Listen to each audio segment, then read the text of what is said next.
Welcome back to Made Up of Wires. We're streaming the decompilation of Castlevania Symphony of the Night. If you're not familiar with this Castlevania Symphony of the Night decompilation project, you can go to soten.z.dev, where you can see the current status of several of the overlays. I mentioned last week that RBO3, which we've been working on here, which is the Medusa overlay, is not in this list. And I had made the change and it was submitted, but something must have been wrong with it, and I need to reach out to Sozu and see what might have happened because it was reverted. So I'm not sure if progress is being tracked on this and we're just missing the graph or something else, but we'll see if we can get it. Go to soten.z.dev and you'll see a bunch of overlays that we're working on. You can also find a link to GitHub, which has info about the things that have been decompiled already, and you'll find a link to the Discord server where people are chatting about Soten decompilation. There is some news that I want to go over before we get to decompiling, which I think is kind of important because video game preservation and reverse engineering and understanding how things work are important aspects of copyright law, of what we're able to do with the things that we own. And there was some, I think, disappointing news this weekend related to how we can share the things that we own with other people who might want to borrow them.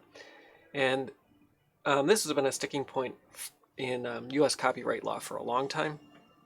And I don't think it's going to change anytime soon, but it's always something that you can write to your Congress critter about if you're in the U.S. Or if you're, depending on the laws in your own country. Most countries were kind of strong-armed into signing very similar legislation around this. The U.S., I think, because of our ability to reverse engineer and things like that, we're have a little more leeway in what we can do. But there was a ruling from the Register of Copyrights this weekend, which basically said a nonprofit organization is not allowed to share physical copies that they own over the internet with other people, regardless of the safeguards that they've put in place to ensure that only one person is using that copy at a time.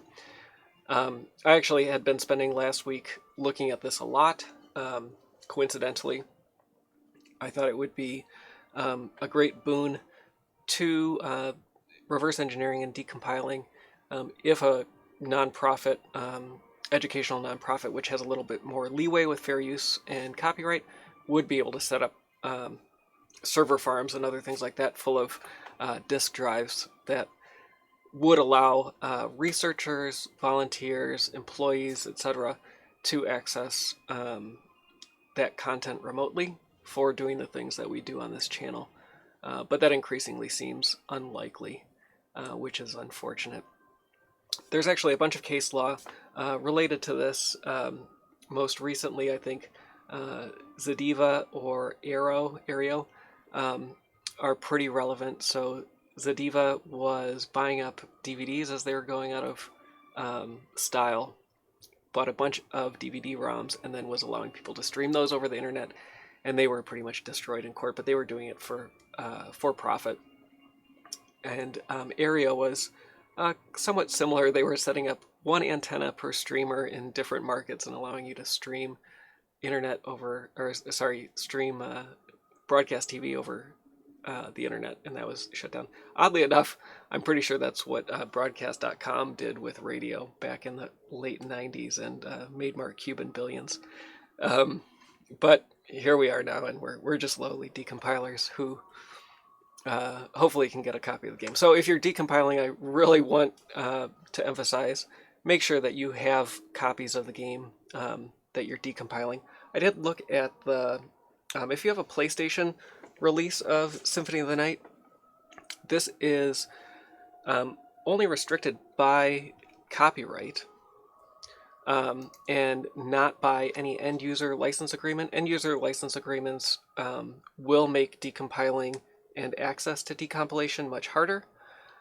So prior to the early 2000s, like before 2010-ish, most games didn't have end-user license agreements associated with them, and are just restricted by copyright. End-user license agreements can effectively force you into restricting your rights that you have through the copyright and fair use laws. But games that don't have them are just restricted by copyright, and you can pretty much do what you want with them. Except, obviously, copy them and share them. Dropping all kinds of stuff. The PSP release, also. I only have greatest hits releases because they're cheaper. PSP release is also not restricted by an end-user license agreement, so it's a good copy to get as well, though it is also getting increasingly expensive. I went through and I posted on the Discord, and I made a post on YouTube. You can get the Xbox Live Arcade versions for really cheap right now because of Halloween, so like $3, a little over $3 to get the Xbox Live Arcade version, which is kind of an enhanced version of the PlayStation 1 version. And I spent a long time looking at that end-user license agreement as well. The Xbox 360 Konami Classics release specifically says on the back that you can't decompile. However, the way that the Xbox shop writes its laws and the agreements that you have to accept to be able to purchase and download things on Xbox Live Arcade may or may not leave an opening for decompiling the digital version, which is kind of an odd place to be in, where the physical version might not be the one you want. So that's just a little bit of news around copyright. Like I said, always make sure that if you're decompiling, reverse engineering, and things like that, you're doing it legally, because even if you're following all the rules, the companies that don't like it have way more money than you do and will make your life miserable in the process unless somebody can support you.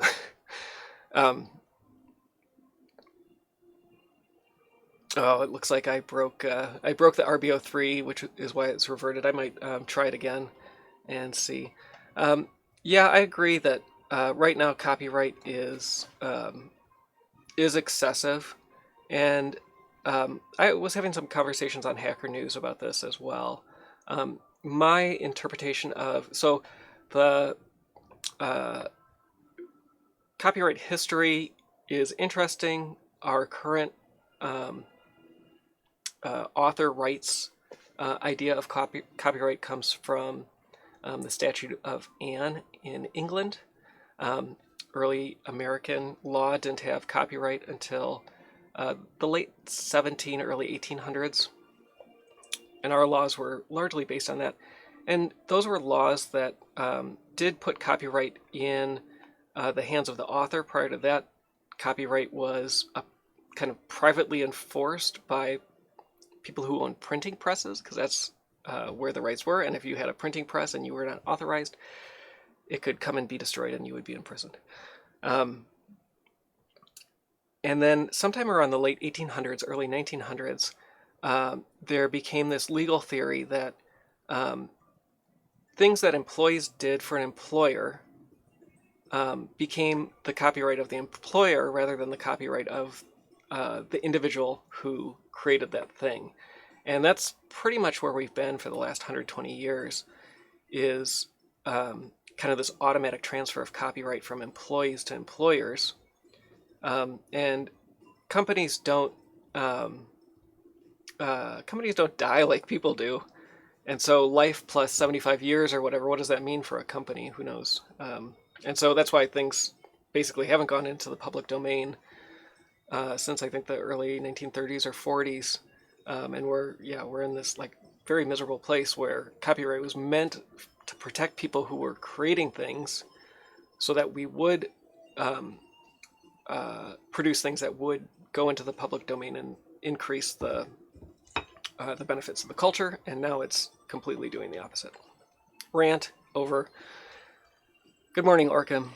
Good to have you back. That's all I'm going to do about copyright right now. But always want to make sure that people are doing what's on the up and up. So we started last Thursday, looking at this last unique function in RBO3. And I think we'll continue on here. There was some things related to some macros that are part of the PlayStation 1 SDK that should be relatively simple to resolve, but resulted in a bunch of code that effectively just needed to be commented out. And so we'll have to get that back in place. And yeah, I think we'll just start going. If there's have we? I know there was a period. There was a period of several years where basically nothing entered the public domain. But it's thanks, Biz Murphy, for the call out. I haven't followed that as closely because I figure that anything that's interesting, things that are most interesting to me, which is probably stuff from the 1960s and earlier or later, will never be public domain in my lifetime, likely, or at least not in my lifetime where I can do anything about it. So I just assume that everything, except for maybe early Disney, is going to remain copyrighted. All right, so Roaming's still plugging away on Weapon 30. I gave up a long time ago, but he's still there. So it looks like he has an instruction swap. If you want to take a look at that, feel free to post a scratch link and we can look at that together. Otherwise, we'll keep working on Medusa. For whatever reason, this is the scratch we're working on, if you want to follow along at home. For whatever reason, OBS doesn't allow me to paste with hotkeys in chat, which is not ideal. There was some discussion as well. I always do this at the beginning of my scratches. I always put in no built-in. And why do I do that? Because there are function signatures that we have in our context that are different from what the built-in function signatures are from GCC, and those are string comp, string copy, string length. These are functions that are defined in headers in the PlayStation SDK. And let me see if I have that open. Of course I don't. Let me open my copy of that, those documents. So we can get the headers from the documentation from those SDKs. And I actually want to check. This is actually somewhat interesting. I haven't gone through and done this. I've just trusted what we have in our header files. These aren't actually the. Let me find string copy. Oh no, they are. That's correct. Yeah. So this is the signature that is defined in the PlayStation 1 SDK, and in general, I feel like we should be compiling against those unless there's a good reason not to. And so no built-in tells the preprocessor and compiler not to use the built-in definitions of those, but prototypes use the ones that we have instead.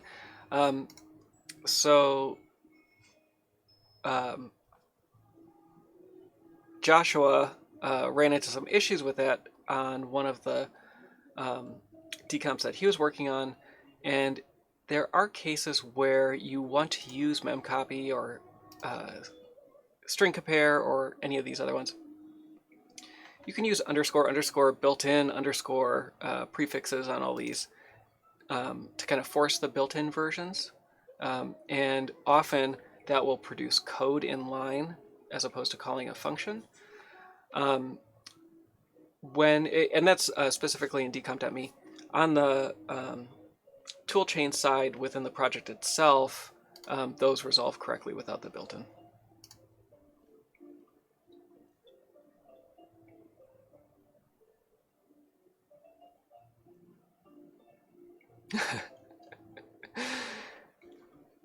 So Biz Murphy's wondering, can I even play, am I even allowed to play my Xbox 360 Live Arcade's Konami Classics on my Xbox One? Oh, jeez. I don't know. It's kind of neat though, because it is backwards compatible, and so you can play it for it. I don't have a Series X, so I haven't tried it on that. All right. Okay, so that's kind of the weekend wrapped up, and let's see where we can get started.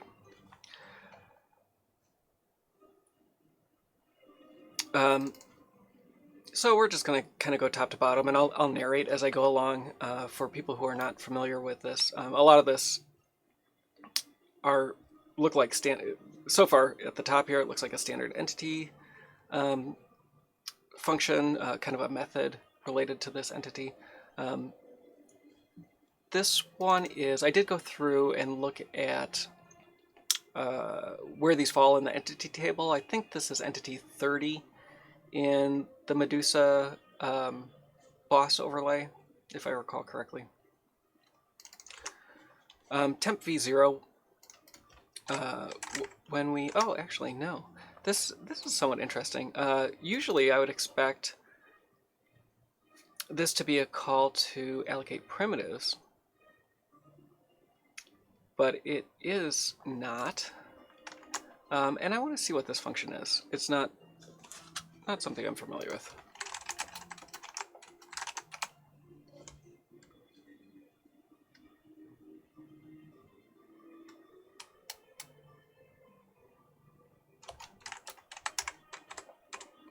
A lot of noise in the PC directory.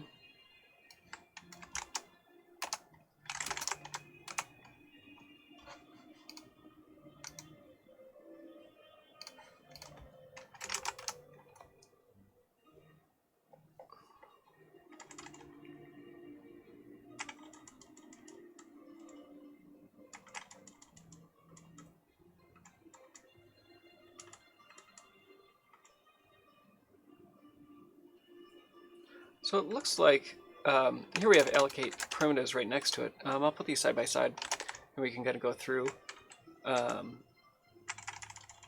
see if there's major differences between the two. They basically have the same function signature.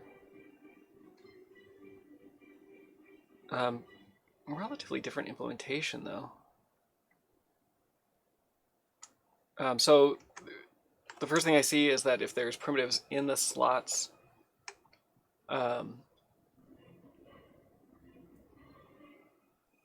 they are going to be destroyed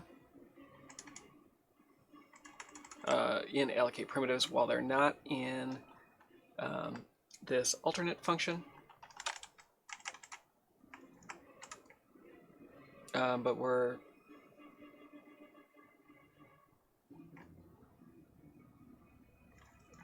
it looks like there is probably some logic that could be rewritten here and may or may not compile to the same thing. On the allocate primitive side, it might be good to go back and revisit this one to see if it is similar. But yeah, there's quite a bit of difference in that main loop. And then at the end, the primitives are cleaned up that we've just allocated. There's also, so next is set to null here, but the type is not set in allocate primitives. So there is some difference between the two. Yeah, extra spice. Some extra EF. Whatever that is. Actually, the so that type is preserving all the bits except the top bit of type. We could look at that. Let's look at that because now I'm curious. What is the type? Ms. Murphy asked me to add linting for this over the weekend, and I've not gotten to that yet. Are these going to be in primitive?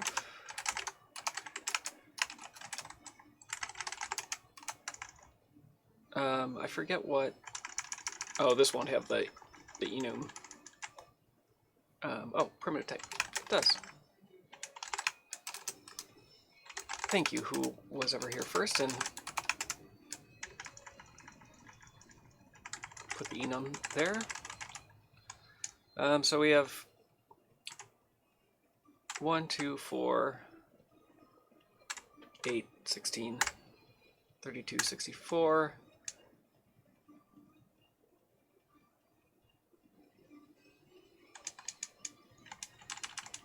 I don't think we have anything in that 8th position anyway.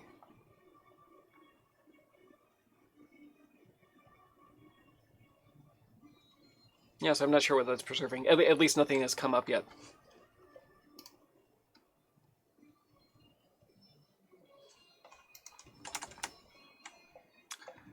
All right, let's go back. So basically, this is allocate primitives. Yeah, with spice. Maybe this is the real allocate primitives, and the other one is the imposter. So we'll treat this though like that's what it is, and come on, and we'll call this primitive index, and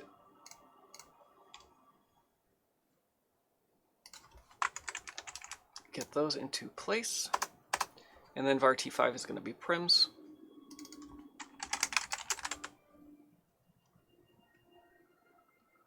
And I forget, I might have,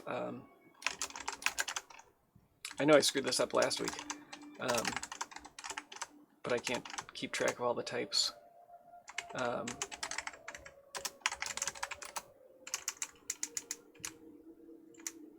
There were cases where prim index was being treated as a sign 32, but I feel like I usually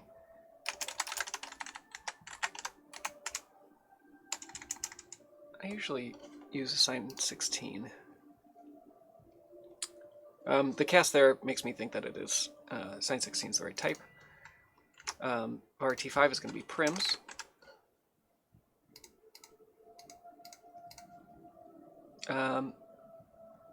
No, it'll be prim. Sorry. Let's back that out.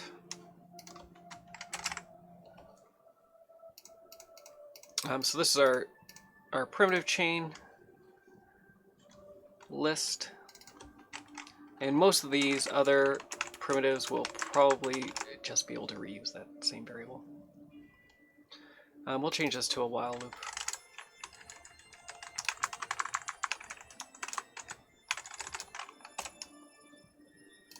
What I want to see here is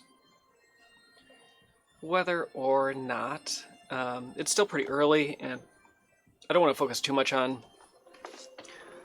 whether we're getting the right assembly or not, but I do want to, if there's something obvious that I'm doing wrong when I'm changing control structures, I want to back that out because that can get confusing, at least for me. So this looks correct. Sometimes when you do this, it really blows up the generated assembly into something very different. And that doesn't necessarily mean you've made the wrong change, but it can be harder to debug later, in my opinion. That's something my one of my sons likes to say. Whenever he states his opinion, he lets you know that it's his personal opinion. And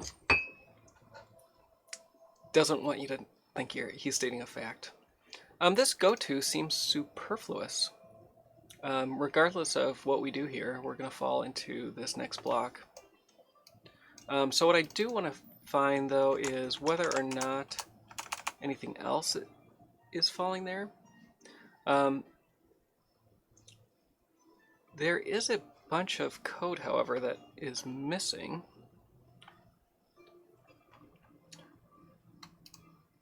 And I'm not sure why yet. But we'll get rid of both of those.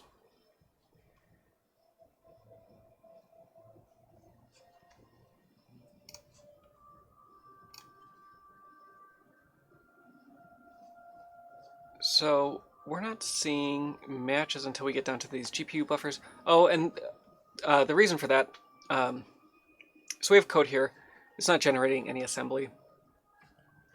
That's because these variables don't get used, and when we're compiling with an optimizing compiler, if there's assignment to variables that don't get used, you're not going to see that code anywhere because it's unnecessary. So we should, though, see these down here, and we do. They're very out of order, but that's okay. So we have a bunch of extension fields that are just whatever the decompiler could try to figure out. We'll have to go back and fix those. This is all going to be array and struct access. I'm not sure for these since the fields are and indexes are all static if this will make any difference. But we'll see if those make a difference. We know it needs to change, so might as well change it now.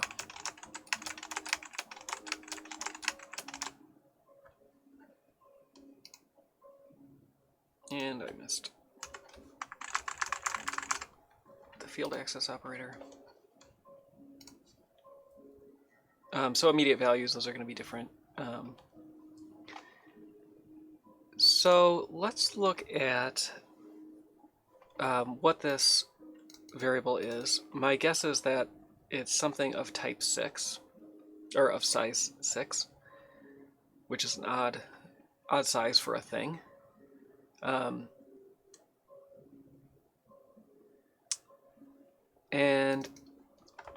This offset drat, I meant to look up some of these offsets over the weekend. This is one of, I think that's part of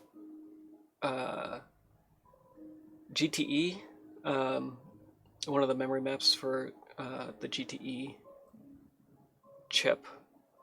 I don't remember what that is offhand, so I probably will have to look that up. And I'm going to do that, I guess, off screen. And we should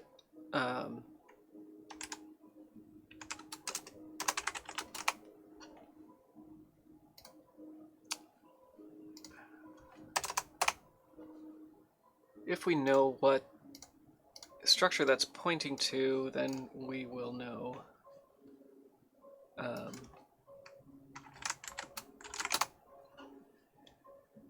We'll know what that is. I'm not finding anything obvious, though.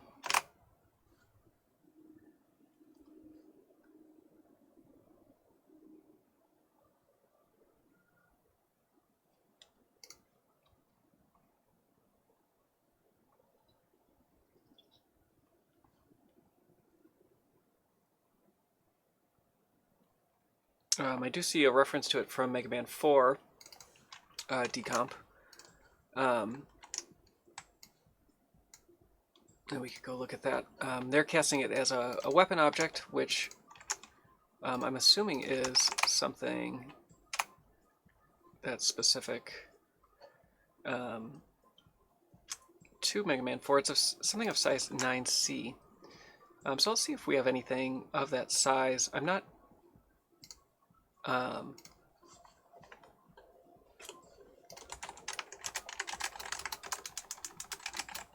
I don't think I've done anything really in this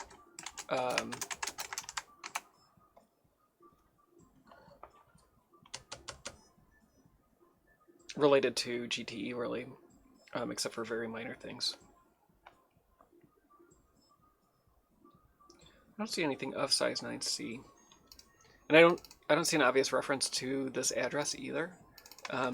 Maybe.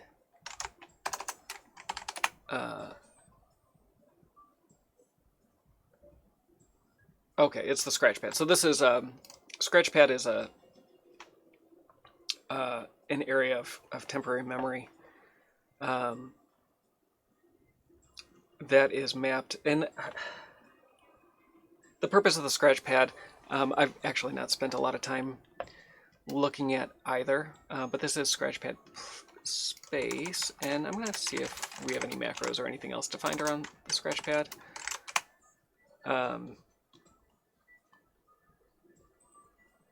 So we have, there is a SP macro. Let's see where it's being used.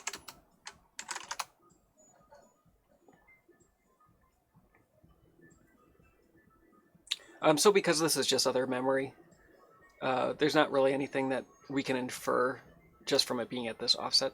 So we'll have to go look at var A2 and see what things we can glean from it. So we know that it's of size 34. Size 34 is a suspicious size. That is our primitive size. So it looks like this is a primitive. And let's, we have that open already, which is nice. So we can, I'll go back to the editor here, but we can kind of go through and map these fields. So var A2, let's give that a type. We can probably just reuse prim here. I don't think there's any reason not to. Oh, interesting. The decompiler at some point, either the decompiler or me, I don't remember which one it was. Somebody figured out that this was a primitive. And we talked about that a little bit last week as well.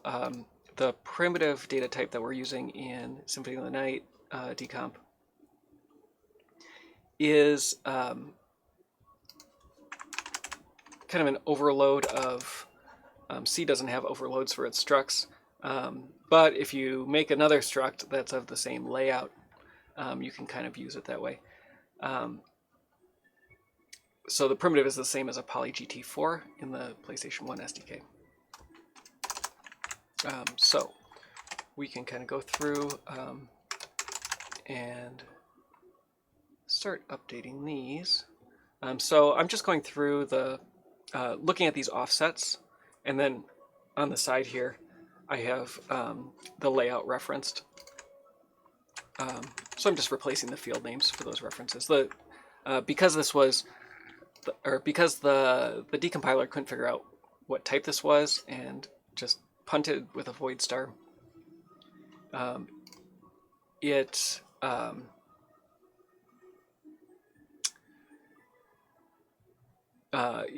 put unknown offsets. I do notice something here that is slightly trickier than normal.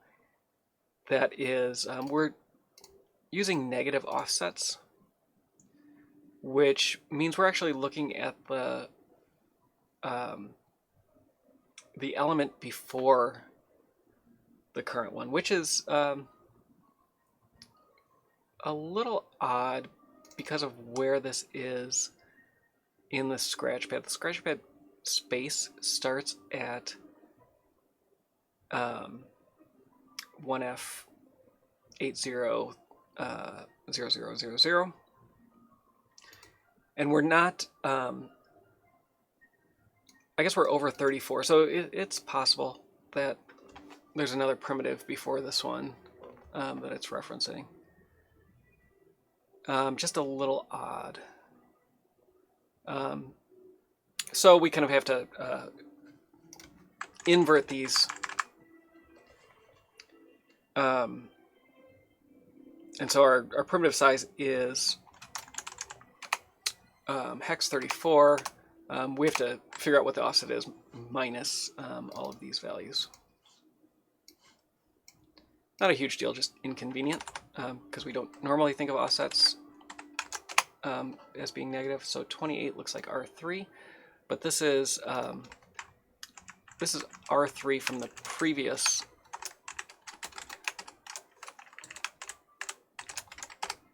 instance, and -2. -2 is going to be draw mode,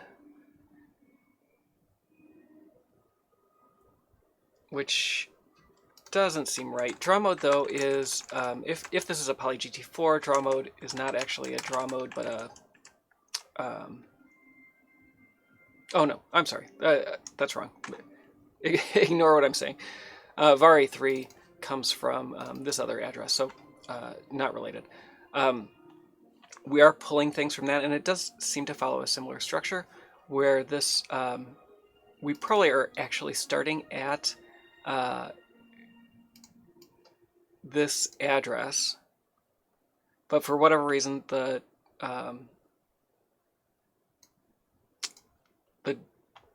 compiler decided I'm going to start 6, maybe for byte alignment. I'm going to start 6 later. No, that doesn't make sense because 6 plus C is not aligned. But I'm going to start 6 later, and then do something based on that. These are this tells us that these are 8-byte structs, whatever this is.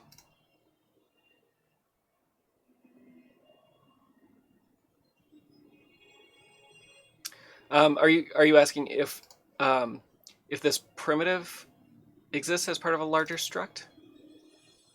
The one on the scratch pad?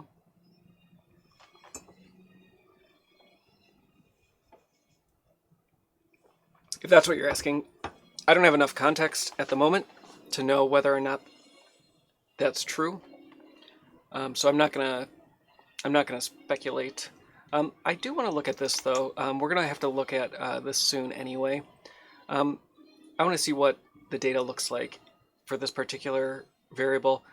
There's a bunch of mess down here where we're pulling the first field from that address, and then we're switching over for whatever reason to an offset of 6 later.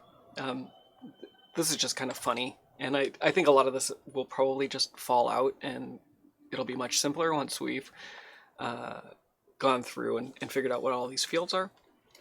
But in the meantime, I want to see what this memory looks like.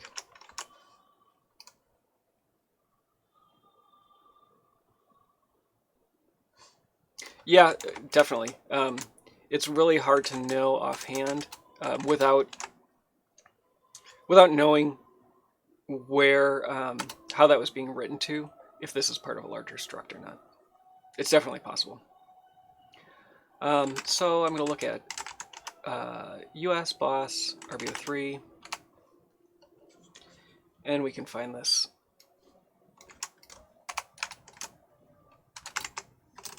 I'm going to keep this open.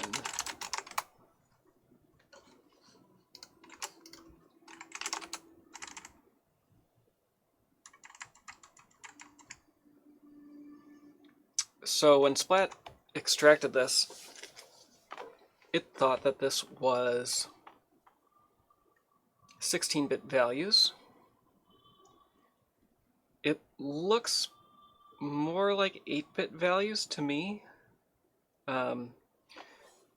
I'm basing that assumption based on the magnitude of this high nibble in each of the bytes. They look like pairs that are approximately the same size. That's just an assumption though, and so it could be off. It does look like it is 8 bytes that they're, and that's what the decompiler told us as well. So we have, it looks like we have some struct of 8 bytes. I'm gonna do a quick search to see if there's anything obvious related that's that size. There's S vectors and room headers.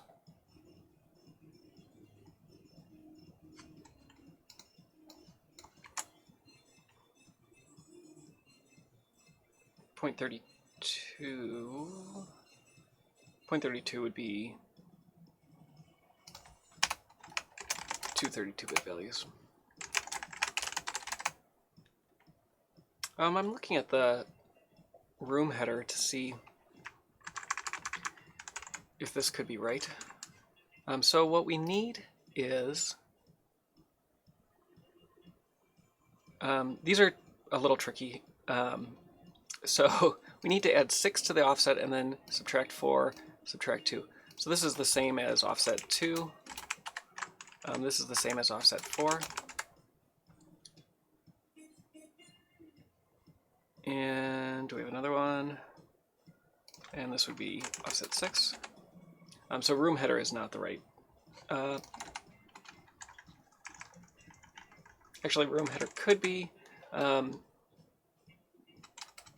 depending on what these fields end up being. Oh, these are colors, so no, that's not going to be right. So let's figure out the primitive offsets first, and then we'll come back, and it looks like we might need a new struct to name these. I'm just going to be doing this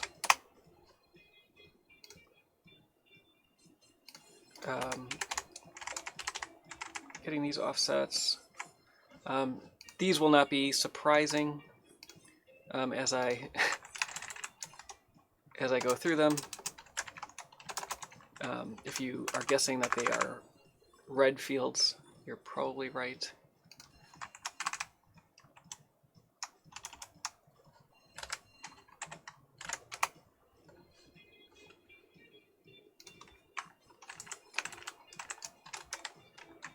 I don't think this one will be, but the top one most likely will be.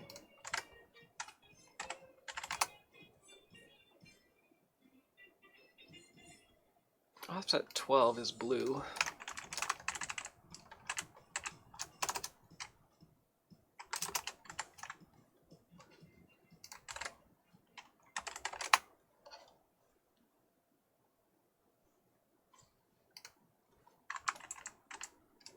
Why did I do that right?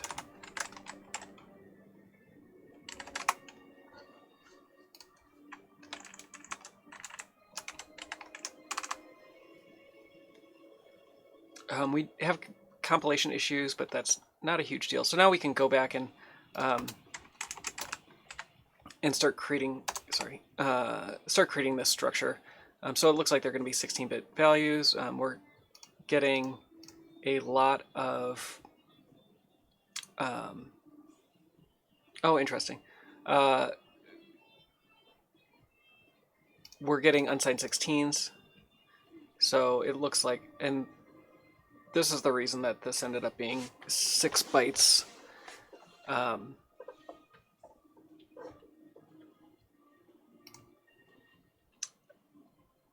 My guess is that this is wrong because I don't remember what this was originally, unfortunately. And we can see if we can find that here. It's probably going to be maybe this one. I think I screwed up on the math on this one. These are all going to be 16-bit values, and so next is a pointer, and so we can't assign that. That's probably going to be might be R0. We'll see. So I'm going to make this struct.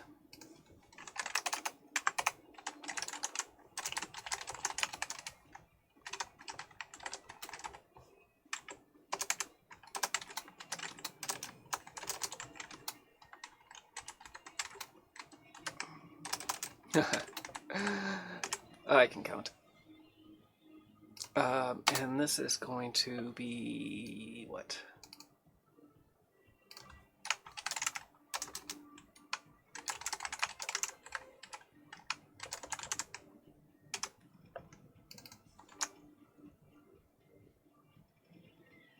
So we're going to take this.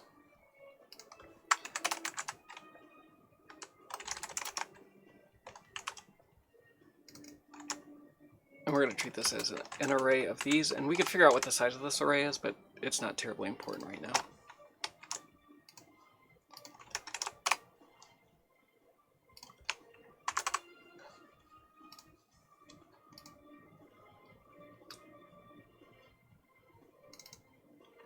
var t0, I'm going to use this as kind of the driving variable and get rid of this var a3. Just remembering along the way that var a3 is offset 6 from that value. So this is var t0. We're going to call it reds.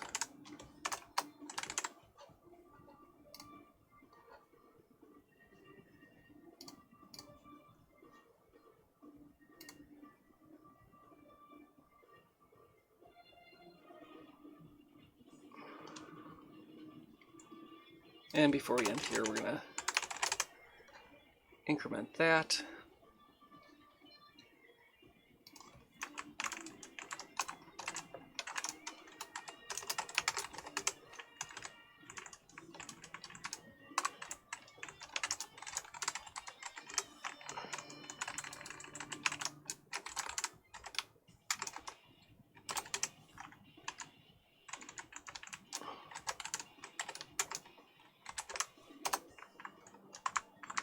And now we have to clean a bunch of stuff up. I did forget that all of these are going to be the previous value here.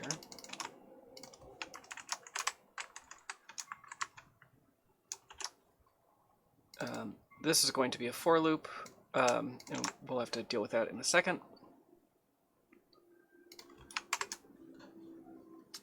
And let me clean up my mess. So reds, I didn't give a type, or not the right type anyway.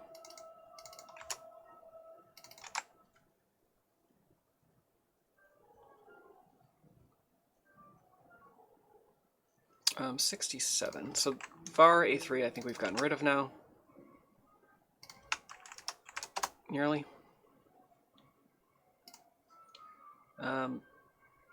We'll figure this one out in a second.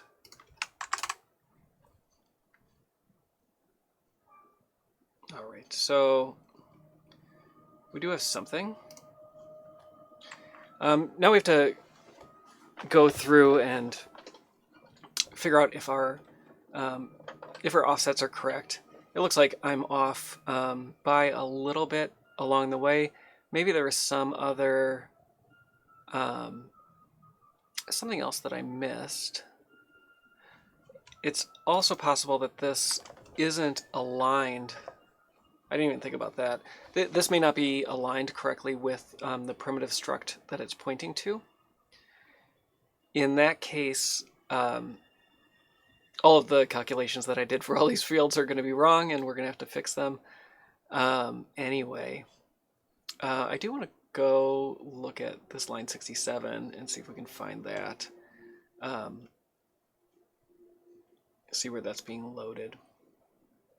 So that's these instructions here. They're out of order. I'm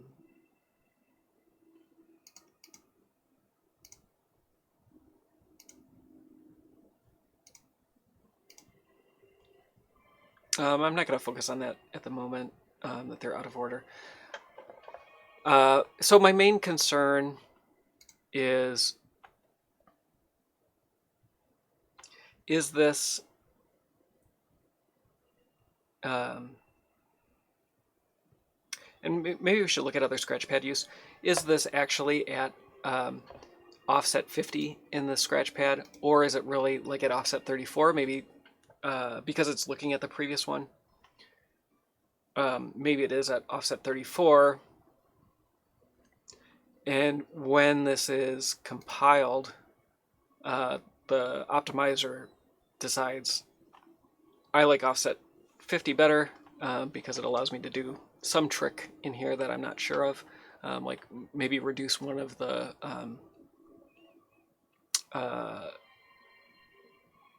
additions for determining the offset. Like this one was next, which is the first offset. So I might. So let's think about that a little more. So if I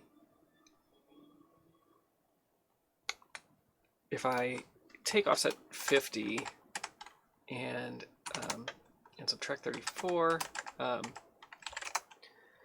I get 1C difference. So it could be that we're starting at 1C,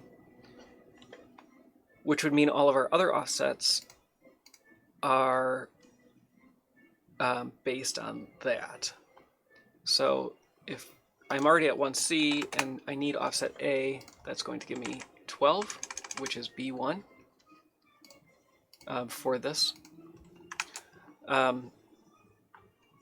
If I change this,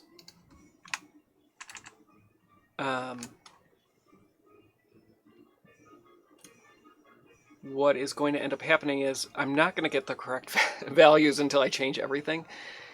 And then it'll be determined whether I'm right or wrong. What I think I'm going to do, we'll see what happens here. I don't know how this is going to turn out. I'm going to start at the beginning of the scratch pad, and I'm going to assume that this is a primitive pointer.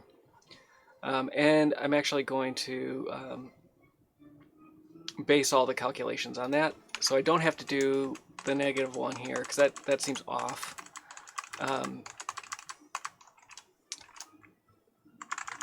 I will leave it there just in case. And then we'll see if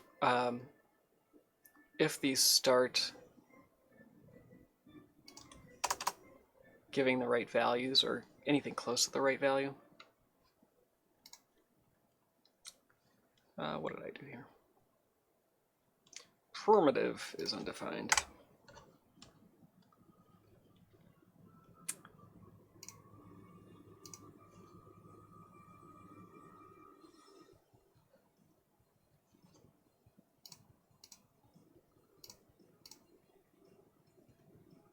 Okay, so it did.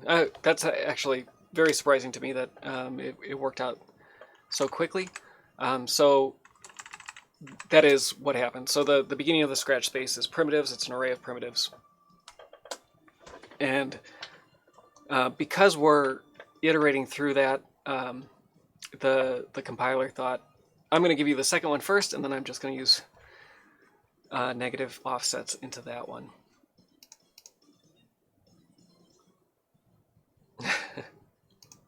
Good to have you back, Entropy Gravity Well. Always nice to see ya. See ya, hear ya, read ya, whichever it is. So now we just have to go through and assume that B1 is offset -16 and kind of go forward from there. So I think what we can do is look at 50 minus 34 minus whatever the offset is, and that's how we can figure out where we need to be. All hex. I find it easier in general, like when we're dealing with hex, just to say them as regular numbers. I've never heard anybody say read a hex value in any particular way, so I'm going to read it the way that I want.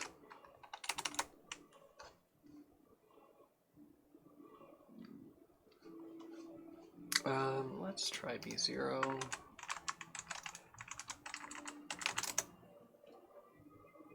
That's correct.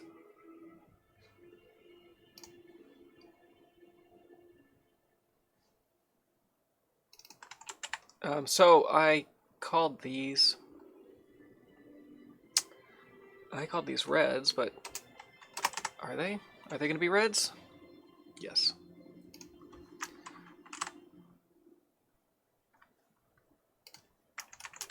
I love it when a plan comes together.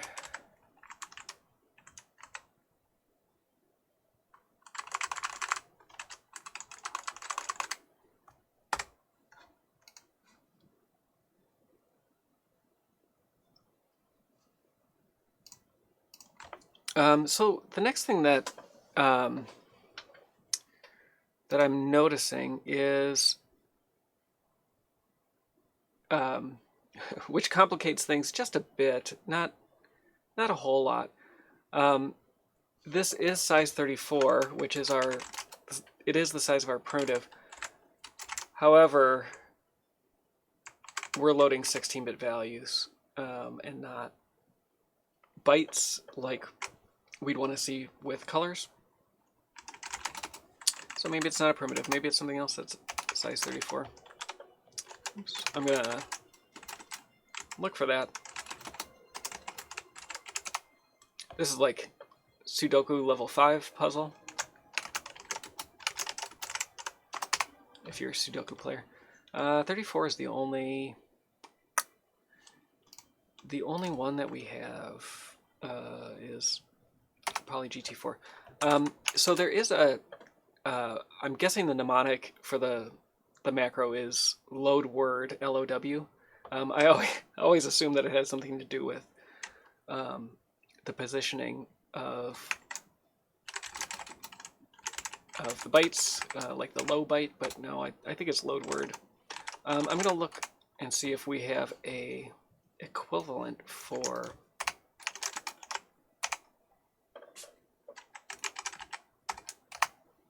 we do.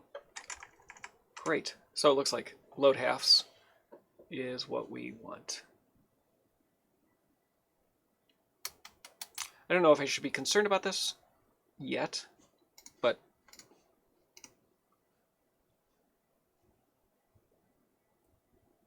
Ox B7. That's like cow bingo. Actually, no, is yeah, 7 would be in the B still. Any bingo fans? Odd trivia.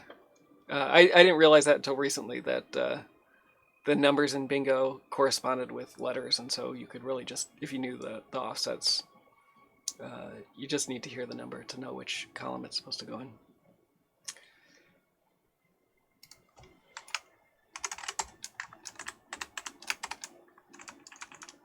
I don't think I could ever say ox. It's a 0 at the start. It's kind of funny though. I like it.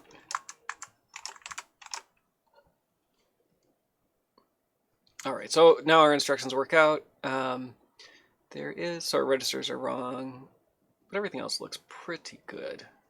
That worked out better than I expected. I'm gonna rewrite this as a for loop.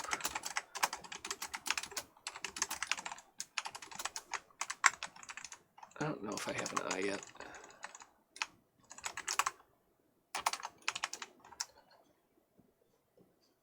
I'm glad that these worked out as reds, because had this been another color, I'd have to go up and update an entire 4 fields in my my struct.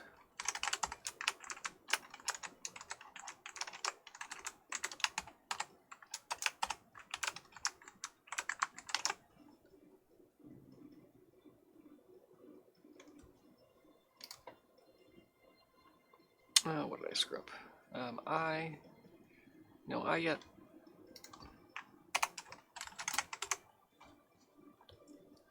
I will never really enjoy the KNR, like, declare variables up front style. Alright, so now we're getting down to these M2C errors. I'm going to look back here to see if there's anything obvious. There's some ordering issues up here. There is this +6. That's ordering as well. I'll come back to those. I'm not too concerned. Once the ordering works out, I think that'll be fine. It's possible these both are in the same order. It's possible that these are loaded in line, but I'm not convinced of that either. There's so much around here too with the extension, not knowing what that is yet, that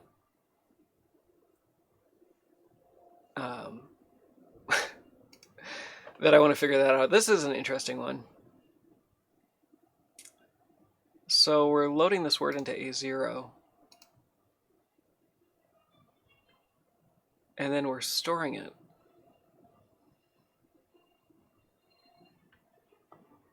That's curious. Offset 94, offset 94, offset 94, offset 94. That is bizarre. Okay, anyway, we're going to keep going. Now we're going to get into these GTE macros, and this should get interesting. So the way that I thought about this when I was thinking about how the best way to go about this was basically to, sorry, I haven't had the editor up. I wasn't looking at anything except checking the assembly versus what's here. Like I said, there's some ordering issues up here that need to be figured out, but aren't terribly important.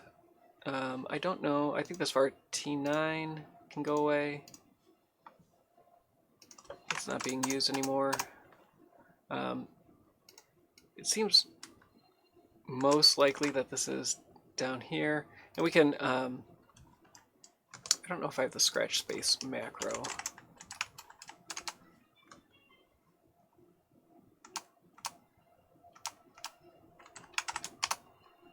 I do. So we can change that here. And that looks nicer. All right, so getting into these GTE macros. So we're going back to scratch space again. And once again, we don't necessarily know what it is that we're looking at. There's some hints that we have here. We're looking at offset 0, and then we're looking at offset 8. And it looks like we're looking at field offset 3 and offset 7 repeatedly in those. So that might tell us a little bit. So it seems like this might be an 8-bit, 8-byte structure with something important at offset 3 and offset 7. Let's look down here. So what I thought I would do is look at the order of these instructions. Look at our GTE macros, are the ones that came from the PS1 SDK, and see if we can match those.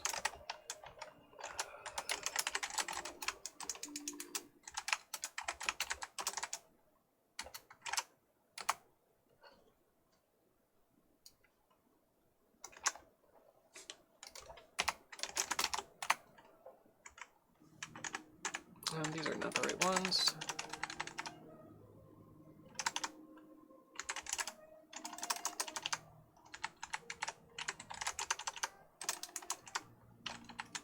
FGT. Okay, here we go. So, we'll focus on the. Oh, these aren't actually the. These aren't the GTE. Bummer.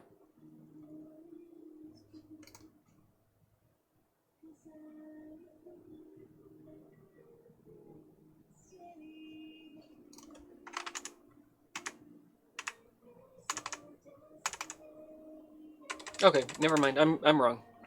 Completely wrong. So what is the issue here? The decompiler, I don't think liked that these were out of order, and I'm not familiar with the LWL and LWR mnemonics. Load word left, load word right.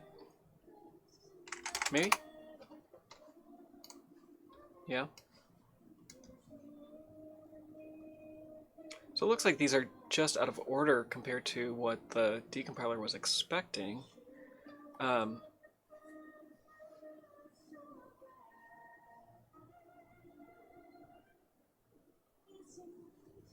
So these are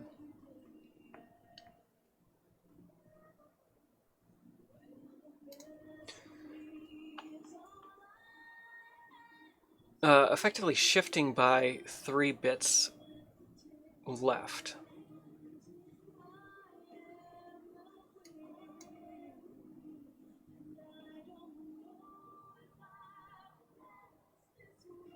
So it looks like maybe if you have a bit field where you've packed a struct.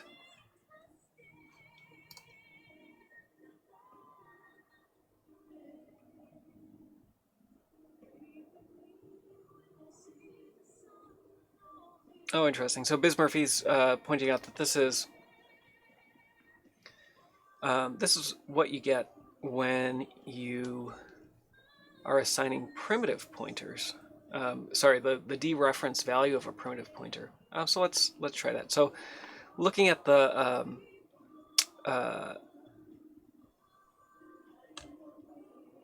instructions, so we're pulling this value from this particular offset in the overlay, and right now that was being treated as a sine 32. And let's treat it as a primitive and see what happens. So we're going to need prim2.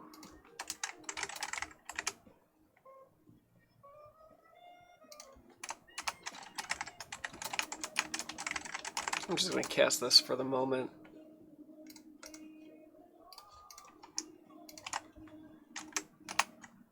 So if we we're going to set prim to again our scratch pad and offset 1EO. Assignment from compatible pointer type.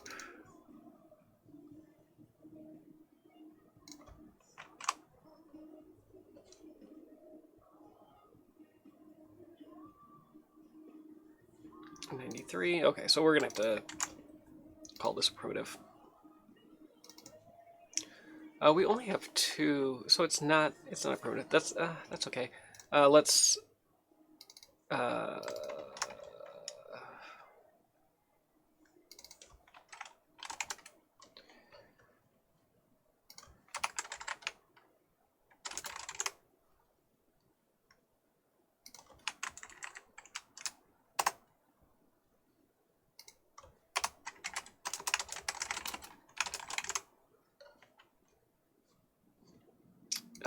so we can't do that. Let's see if we can cast this now. And what do we get?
So Bismurphy, you're saying this looks like struct assignment?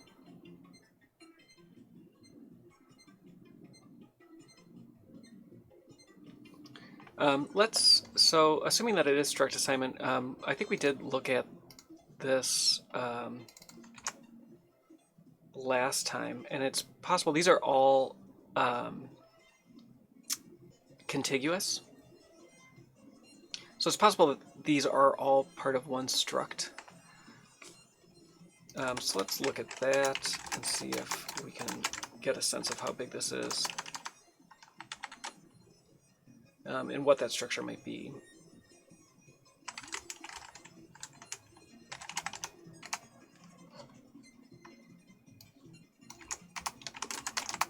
Struct assignment can be funny in C because normally we don't have operations that copy like multiple words. Yeah, so this could be 16 byte structs. Let's try that. And again, I'm going to look for anything that might already be labeled as 16.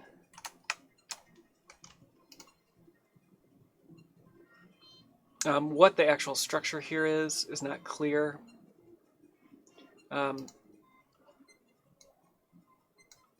It does look like two 16-bit values, and then if this is anything to go by, maybe another two 16-bit values. But then whether or not the second pair is 32 or 16 is not clear. I don't think that the compiler cares.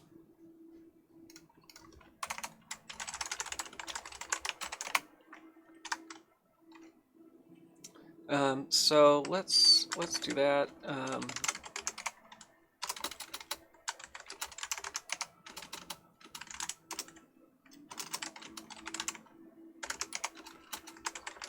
Oops, sorry, building my struct. So I'm going to start with 4 16-bit values, and then I'm going to say two 32-bit values. I don't know if that's the correct layout or if it matters. Once we get this in place, though, we should see be able to tell what the structure is further down below. And we'll just say that this is a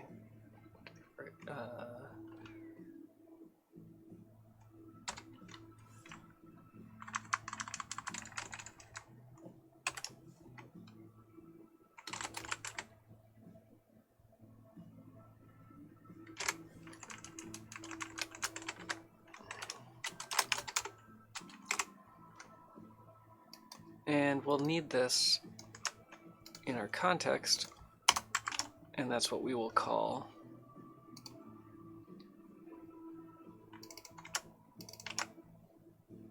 and I think we can get rid of the rest of these then. We can get rid of the rest of these, but we're going to need them shortly. So I'll leave the overlap now. This would not work in memory the way that this is laid out, but I think that's okay. And so then this source is going to be our unknown 16 type, and we'll make two of those. We'll have a source and a destination.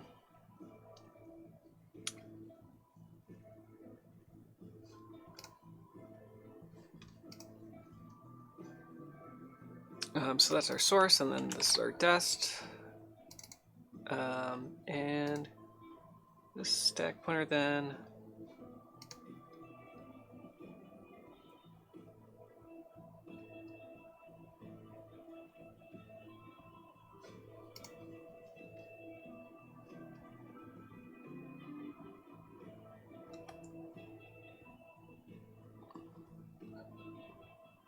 Got it. All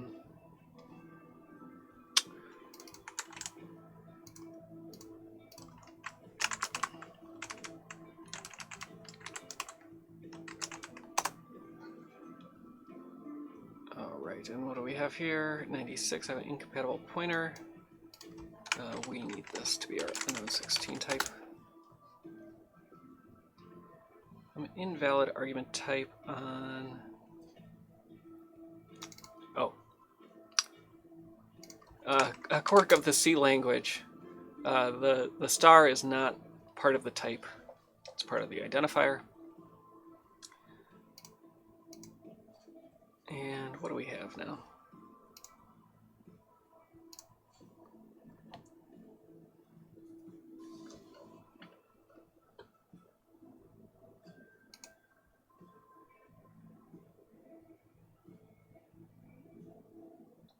Are you suggesting that it is a S vector? We'll try S vectors.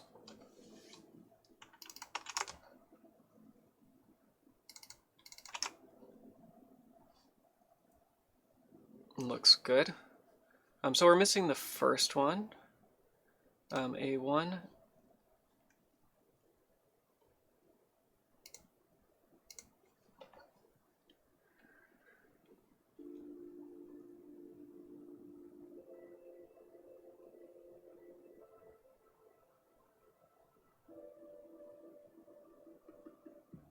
It looks like this is happening. I see. So we probably don't need the separate variable.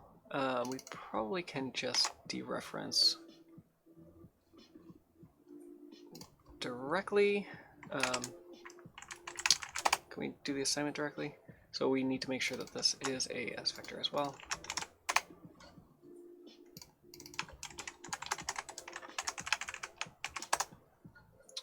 And then these would be as well.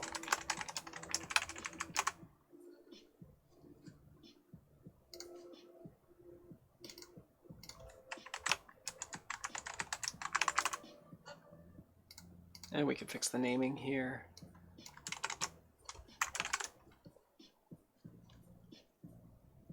But it looks like there's several of these in a row.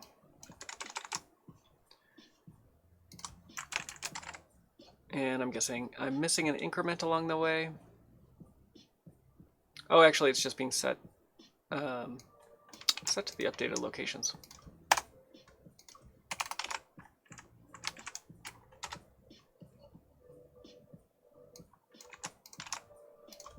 Oh, I definitely had some missteps along the way there. Thank you, Biz Murphy, as always. So I got the size wrong, and because I got the size wrong, I got the type wrong. But these look like they are hopefully working out now. I do need to fix incompatible type. I need to go fix my types in the context.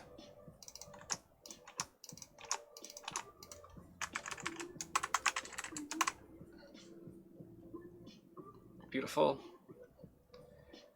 And then we have one more of these. No, this one's a little different.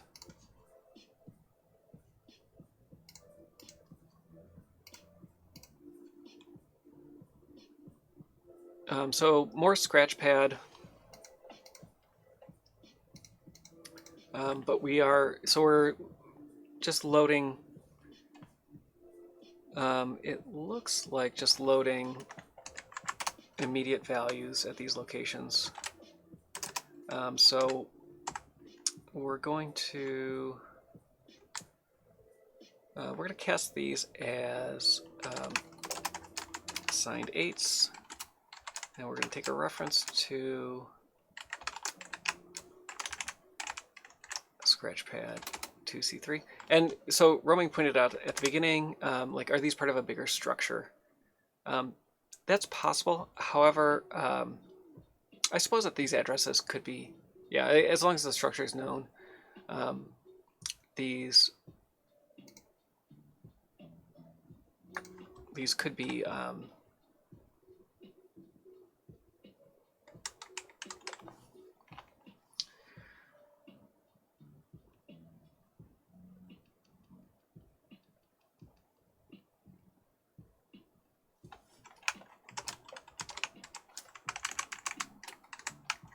computed at compile time. And so it's possible that these are all offsets.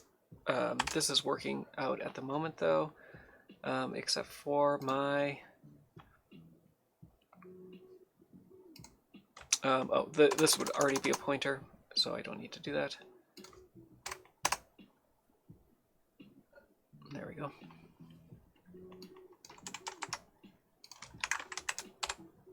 My guess is that if these were part of a struct, the offset would be loaded once, and you wouldn't see these instructions to keep loading the different addresses into registers. You'd just be using offsets, because that would be much cheaper. All right, all right. Kind of plugging through, almost double what we had before. These should be relatively straightforward. The rotation matrix argument, we should be able to figure that out as well. It does look like we're missing... I missed one assignment, maybe. So we're loading offset 2C0.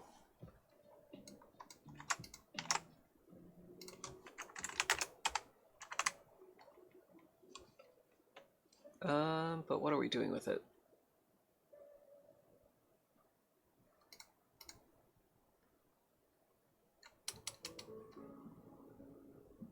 This is interesting. So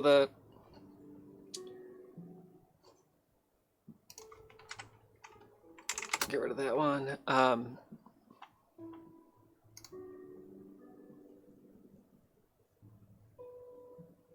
We're loading this value into S0.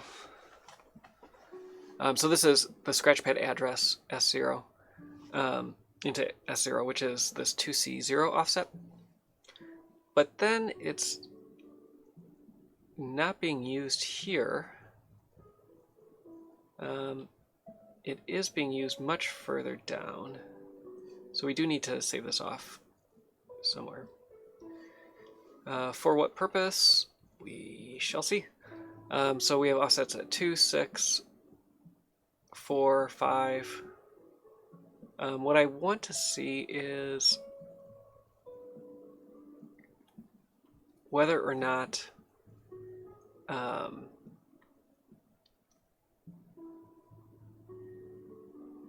so it looks like this potentially is an S vector as well, maybe? I don't know. What I want to see is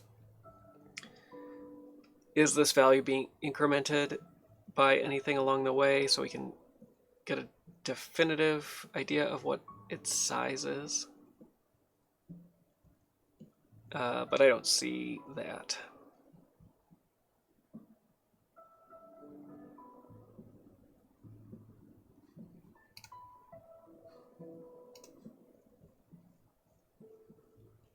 Bismurphy is suggesting that it's bytes, so we'll make it a byte pointer.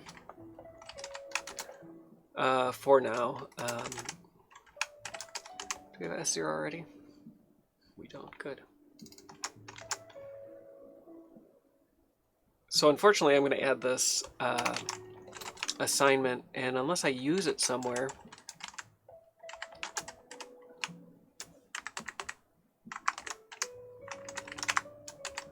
it's not going to make a difference. And we have a bunch of other work down here. Oh, here we go. So it looks like it's an 8-byte structure.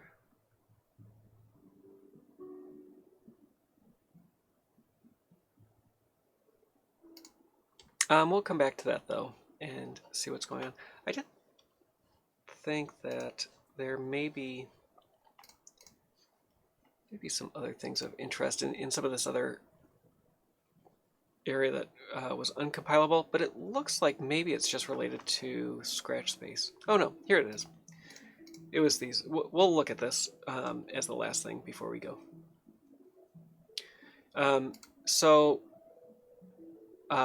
When we get these CTC2, LWC2,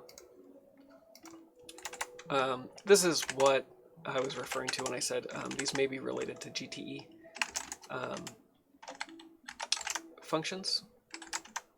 And I'm going to load this up again.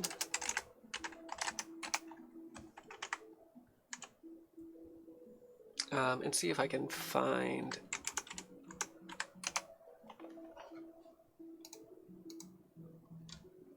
any of this.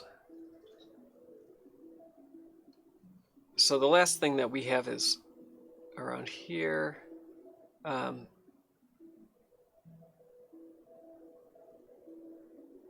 Let's look at these. So when we see C2, it's referring to the second coprocessor.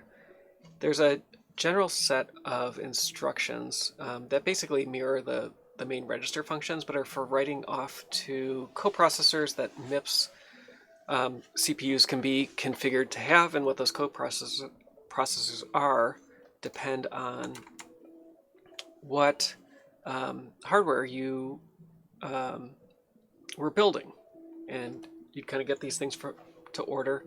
I can't remember, is it JVC who had the MIPS license for the PlayStation 1, and Sony was working with them and was able to license it?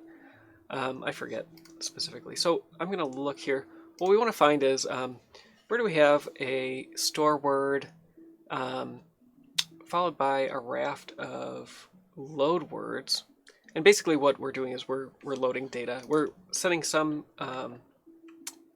byte over,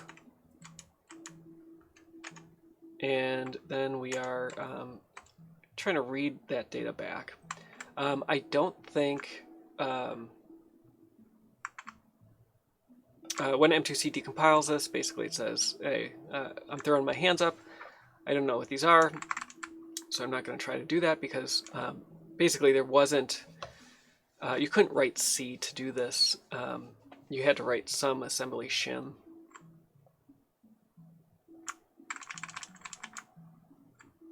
And so what I'm looking for is basically where do we have a bunch of LWCs? It might be these here. So yeah, just load v0, load v1, load v2. It looks like that's all that's happening here. And then we need the store word 2 as well, probably the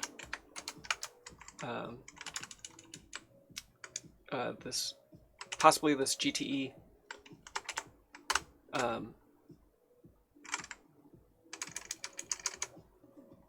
STSXY. I can see if we can find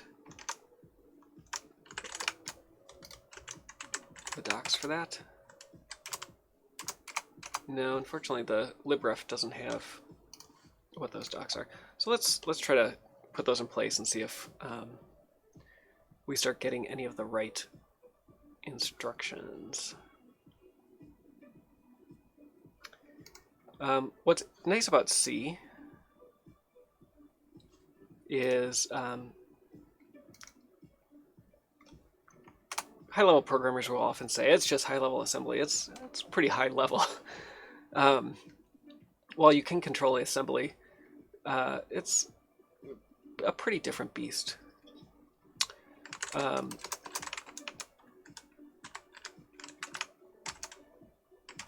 just going to put in a 0 for now, and oh, I have an invalid L value. Let's fix that before we try to do this. Line 117. Keep forgetting that those aren't actually pointers. Or sorry, they're not. They are pointers. When you create the that value by reference, it is a pointer. I was skipping those. I was going to go down here.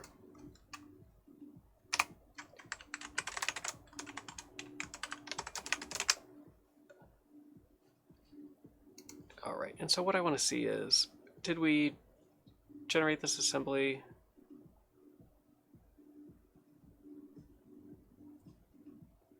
And if so, is it showing up here? And let me make sure that those macros are in here. They're not.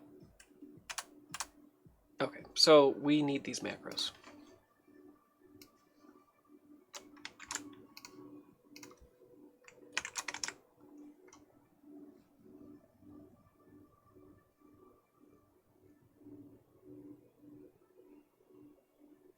So we have the wrong register. Is this? Because we should be going based on some variable here as opposed to a register. And my guess is that it's related to this earlier scratch space. We can try that to see what that's going to do for us. It's going to V0. V0 is not this, but something different. The 50-second offset in whatever AT is. Normally I wouldn't attack this problem particularly this way. I would kind of go top down and make sure that the variables were set up the way that I wanted them first. But this is a little different than what we normally do with this inline assembly, and so I thought it would be nice to look at some of this.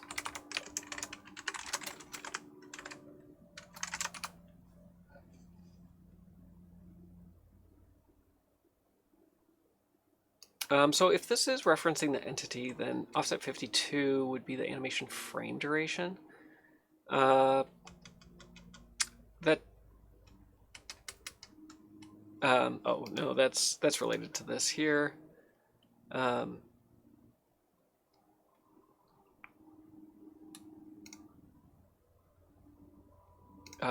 is V1 plus O2C, and V1 is our scratch space. So we will have to kind of figure out what the shape of this is. Let me see if we have anything with offsets at OTC, 2C, sorry.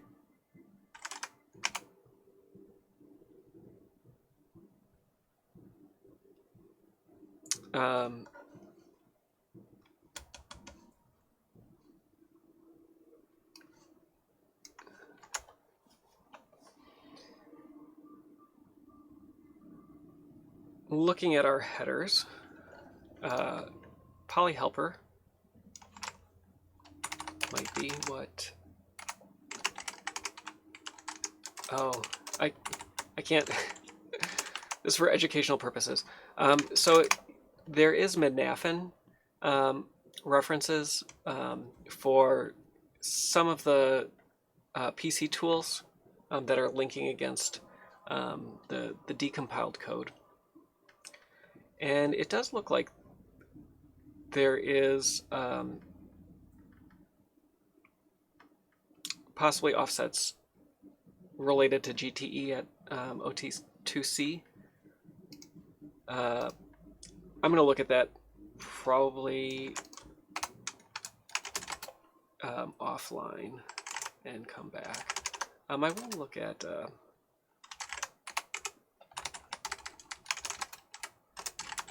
primitive one more time and see. Oh, it's the X and Y of a primitive.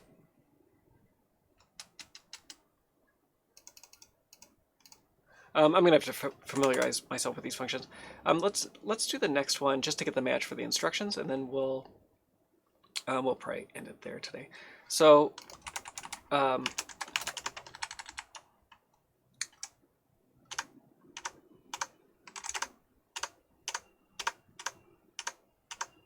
we have a few more of these, and we're going to have to go through and copy those macros over as well. But what we're looking for now is, I think it's macros that have 2 LWC instructions and 048, maybe 3.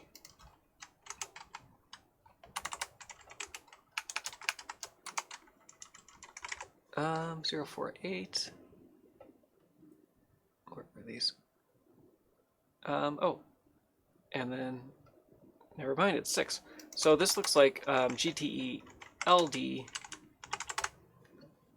V3C. As everybody knows and everybody's familiar with. This is not, I don't have this in my context at the moment. We'll pull this in.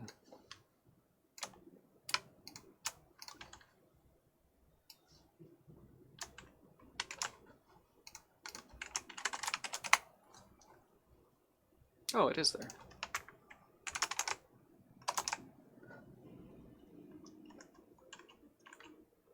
Nope, not quite. This is a slightly different version.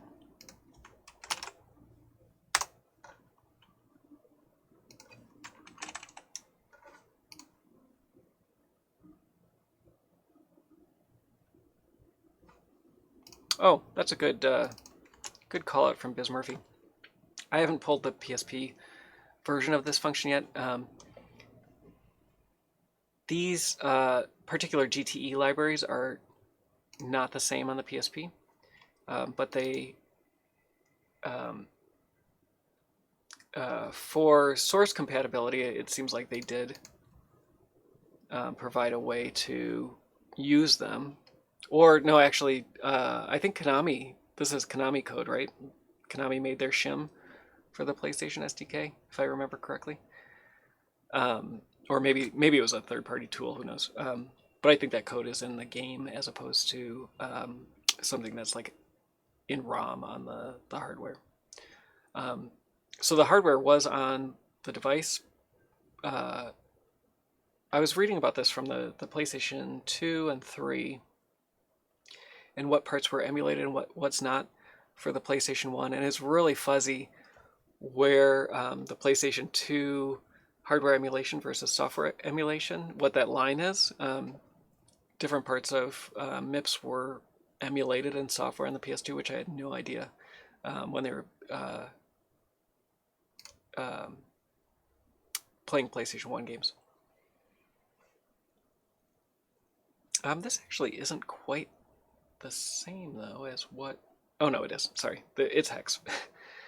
Hexadecimal. The assembly is written in decimal. And this disassembly here is written in hex.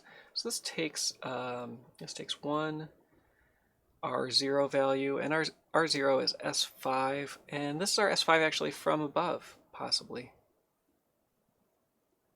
A little different. We have an 18, hex 18 added to it. But that will actually be a good place to stop because now, oh, S5, sorry. I was thinking that was S5 before, but was that S0? No, it is S0. We need S5 though. So what is S5? I don't know. So we'll put something else in the meantime. Do we have a S5 that's declared? So we need a struct that is what size?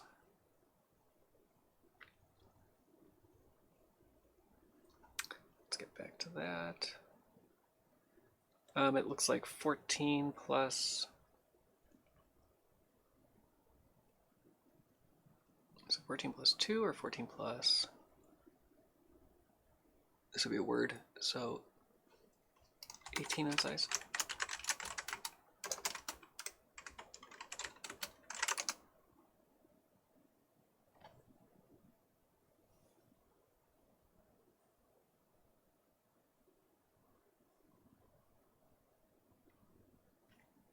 Let's see.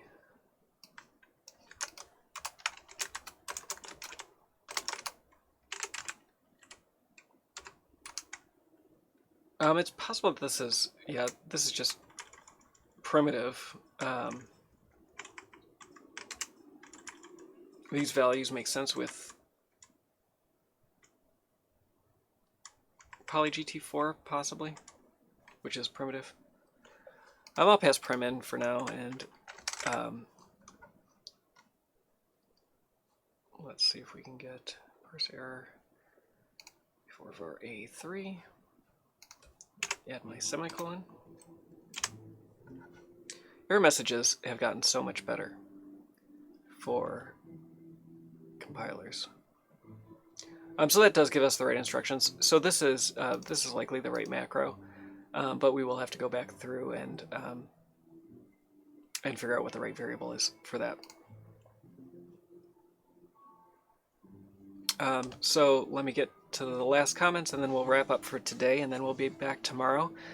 I'm probably not going to work on this. There's tooling and other things that I'd like to look into, and things have been extremely busy offline, so I haven't spent a lot of time in chat or other things or Discord. Miss Murphy says that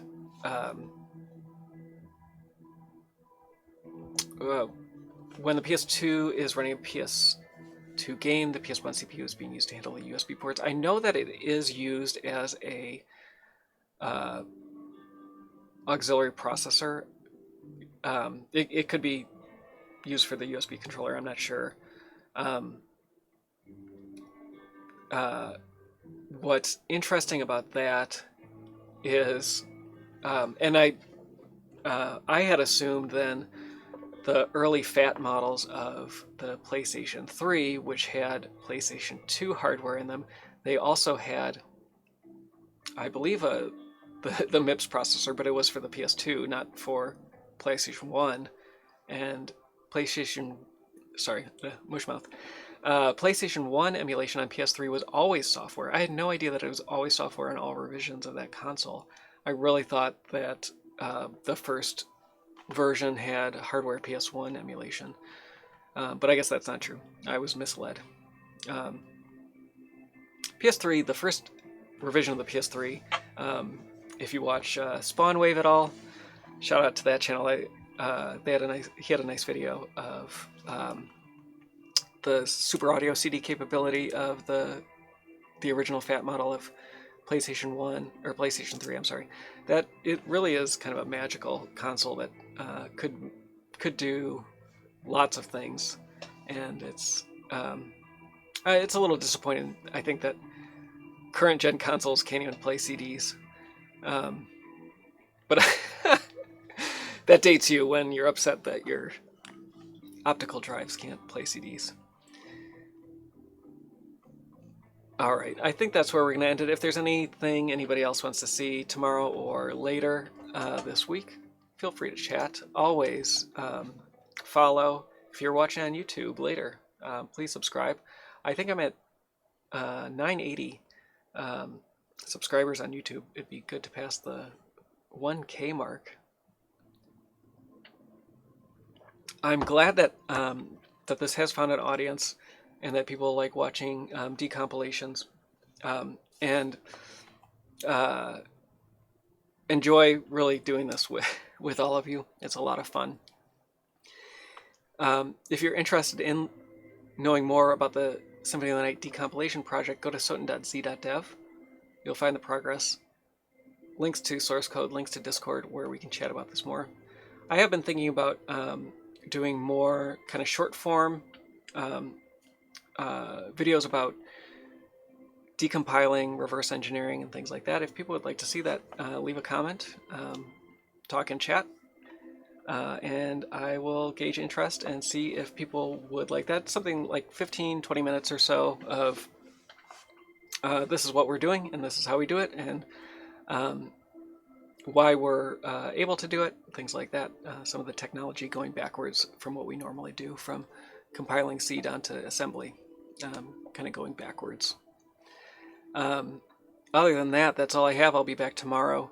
I'm here Monday through Thursday for about an hour and a half, maybe 2 hours like today. Decompiling Castlevania Symphony of the Night, and we got a ways to go, so I'll be here for a while. All right, catch you later.